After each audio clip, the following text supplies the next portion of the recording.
Well, it's another brutally hot day here in inland Southern California. The top reading there is the current outdoor temperature. Now, normally you could use a window-based air conditioner like this one to cool off an individual room. But what if you have a room in the center of the house, like my daughter's room here, with no windows, no doors leading outside, no way to vent a window or frankly other type of air conditioner?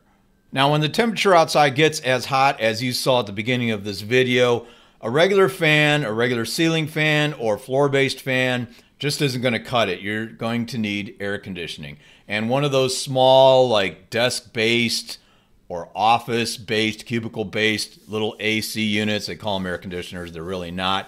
Obviously, that's not going to work either. You need something like this.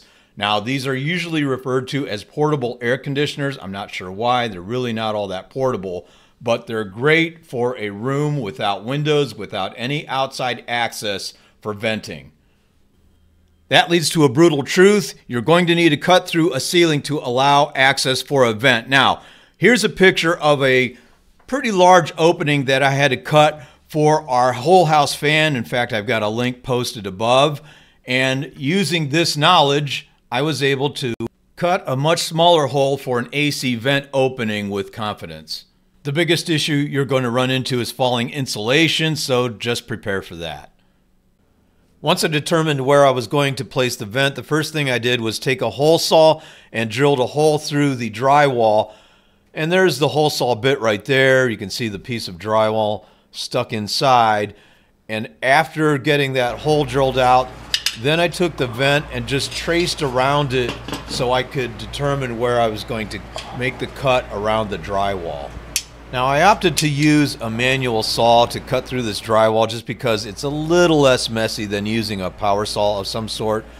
Yes, it takes longer and it's a bit labor intensive, but the mess you get from a power saw it's crazy. So prepare for that. Cover up all the furniture or move it out of the way because you're going to have dust everywhere. Make sure you have a vacuum handy. Here you're looking at about a half hour's worth of work. I took a few breaks. It took a little less than an hour to complete the entire circular cut. The ceiling material is not really all that thick, but make sure you use a stud finder. You don't want to be hitting any studs up in the attic when you're trying to cut through your ceiling. Again, watch for falling insulation, but once you have the hole removed, then you can insert the metal flange, and then you can use adjustable clamps to connect the vent hose from the ceiling down to the vent hose that leads to the portable air conditioner unit. Now, this is not terribly aesthetic. Eventually, I'll get a longer white vent hose. The other end of the vent hose connects to the back of the portable air conditioner itself.